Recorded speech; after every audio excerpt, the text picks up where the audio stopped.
Hey guys, we're back again. Still on the church movement thought and things that we need to do as Christians to look more like Christ. Things that we need to do to be on fire. Things that we need to be walking in. Things that are going to encourage us. Today I want to talk a little bit about faith, and I'm going to be reading out of 2 Kings chapter 4. Starting in verse 1, ending in verse 7, and it says, "The wife of a man from the company of the prophets cried out to Elisha, 'Your servant, my husband is dead, and you know that he revered the Lord. But now his creditor is coming to take my 2 boys as his slaves.' Elisha replied to her, 'How can I help you? Tell me, what do you have in your house?' 'Your servant has nothing there at all,' she said, 'except a small jar of olive oil.'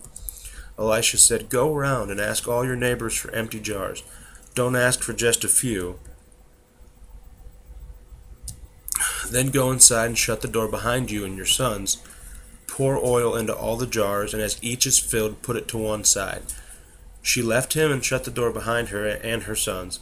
They brought the jars to her, and she kept pouring. When all the jars were full, she said to her son, 'Bring me another one.' But he replied, 'There is not a jar left.' Then the oil stopped flowing. She went and told the man of God, and he said, 'Go sell the oil and pay your debts. You and your sons can live on what is left.'" Okay, so the woman's husband had died, and creditors were coming to take her sons as slaves if she didn't come up with the money that was owed to them pretty soon. So she tells Elisha the only thing she had in her house was oil. Elisha tells her to collect as many empty jars as she possibly can from her friends or neighbors or just anyone willing to give her an empty jar. Then she was supposed to fill every jar with oil from the oil that she had in her oil jar. And she obeyed, and the end result was every empty jar that she found was filled with oil. When the jars were gone, the oil stopped pouring from her jar. That to me is pretty awesome, because out of her little bit of oil, she was able to fill a lot of jars from her one jar. I mean, if that makes sense, from her one jar, she filled many. And with that supply of oil, she was able to sell it and not only pay off the debts, but get back on her feet and use what was left to live on it. The reason that this stands out, it's really important, is I'm kind of in a season of life where, I'm trying to provide and pay my bills and help people and, all this stuff, and the income comes in. Some months it seems like I have more going out than I have coming in. And some days it definitely feels like the creditors are on their way, and sometimes desperation wants to kick in. And the story of the widow here is one of faith. See, she had to trust and believe that if she collected lots of empty jars, that they would somehow be filled with her limited supply, and God blessed her and provided. What is interesting to me is that her success and financial freedom was limited only by her ability to collect jars. I kind of wonder, how many jars did she collect? That doesn't really give you a number. Could she have gotten more? It seems to me she must have taken the task pretty seriously, since she was able to earn enough money to not only both pay off her debts but live on the extra. It's probably more than a handful of jars. But what if she had done even more? Would the oil have continued to fill the jars? I think so. Personally, I do. I think the blessing God was giving her was only limited by her own faith and the work that she was willing to put into it. There's so many interesting things to explore in this passage. One of the things that jumps out to me is that while God performed a miracle and blessed her, she also had to work for that blessing. God didn't just drop money in her lap to take care of her problem. He asked her to go out and work for it, trusting Him that her work would be fruitful and profitable. And I'm not going to lie, sometimes I want to be profitable without the work. All this hard work, going to work every day, working at a school, cleaning up after hundreds of children who just literally make messes all day, being away from home and doing things for cleaning up after other people's children. And some days I don't really want to do it. Some days it would be nice to just stay at home, put my feet up, spend time with my family, just not have to go and do that. Some days I really just don't want to.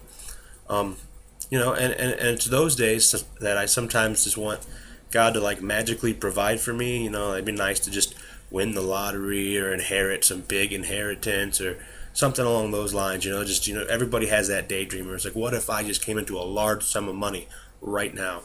You know, and just the thought of running around to neighbors asking for empty jars, like that sounds really really exhausting. Running all over the city and asking everybody for empty jars. I mean, that sounds like a lot of work to me. So I would probably have just asked a few neighbors personally, maybe the ones that lived by, the close neighbors, and maybe the ones that I knew would be receptive, and the ones who I knew would maybe give me a jar or two. Um, but this woman didn't do that.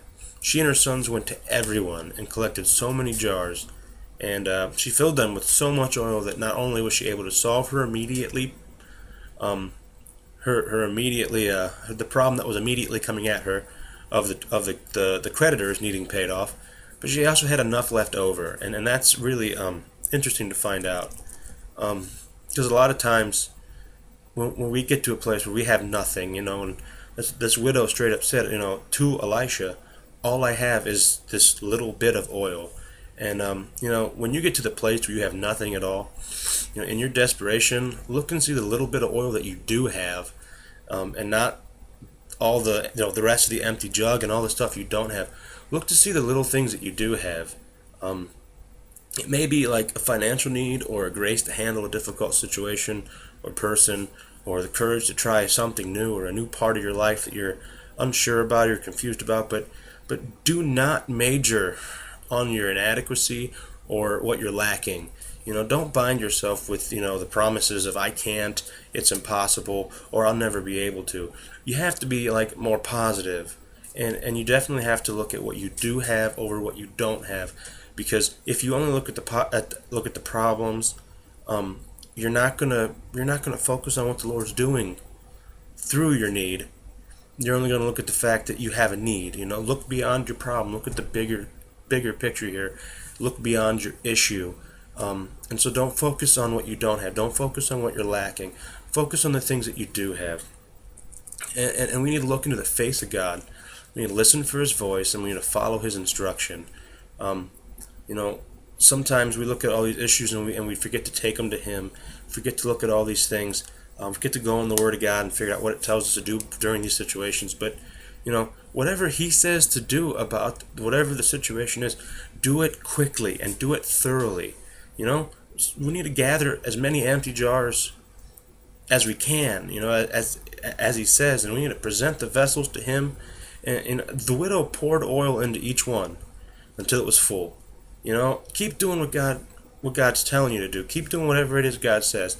The oil flowed until all the vessels were filled, as many as the widow presented to God. And I'm telling you, today, be blessed to know that whatever jars of your emptiness you present, God will fill them full with provision for today and for the future. Not only paid off the creditors, but had enough to live on.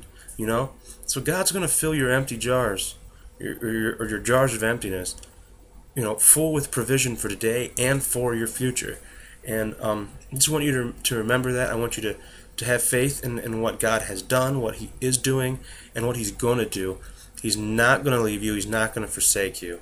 And we just have to have faith in Him, because that's where, if we put our faith in Him, that's the important part.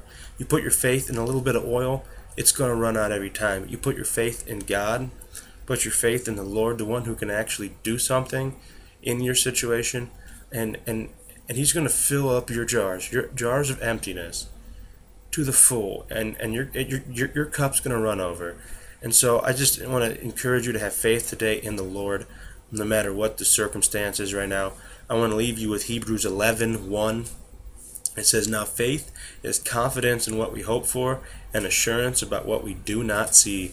And it might look like a big rough road ahead. It might look like a big situation or circumstance that you can't see beyond, but if you take it to the Lord and you do what He says to do about it, and and you focus on Him and not the problem, He is going. He's not going to leave you inadequate. He's going to give you everything that you need. You're more important than the sparrows. More, every hair on your head, He knows the number of it. You are His, and He's going to take care of you in your need. So as long as we follow Him and we're doing the things that He's wanting us to do with the things that He's given us already. So I just want to encourage you to have faith in Him. You know, at the place where you have nothing at all, look into the face of God, listen for His voice, and follow His instruction. Just have faith that what He says to you is going to provoke an outcome greater than the one you are currently in. And you have to remember what the Lord has done in your life, what He's doing in your life, and you have to be hopeful and have faith in what He is going to do in your life. So, again, Hebrews 11:1. Now faith is confidence in what we hope for and assurance about what we do not see. We just have to have faith, guys. We have to have faith in the Lord. You have to have faith in Him. During this stuff, life gives you struggles. You're going to struggle. You're going to have inadequacies. Faith in God, faith in the Lord is going to get you through it. So I just encourage you today to just to pray and thank Him for the things He's done in your life, and look for, if you're having struggles and situations, look for Him to help find you the way out. He's going to open a door somewhere, and you need to just walk through it. You need to be obedient and walk through it. And so I just encourage you today to find that door.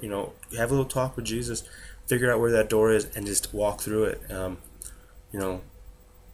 He's going to be on the other side helping you get to where He wants you to be. So that's all I got today. You guys have a good week. God bless. Pray for me. I'm praying for you. Bye.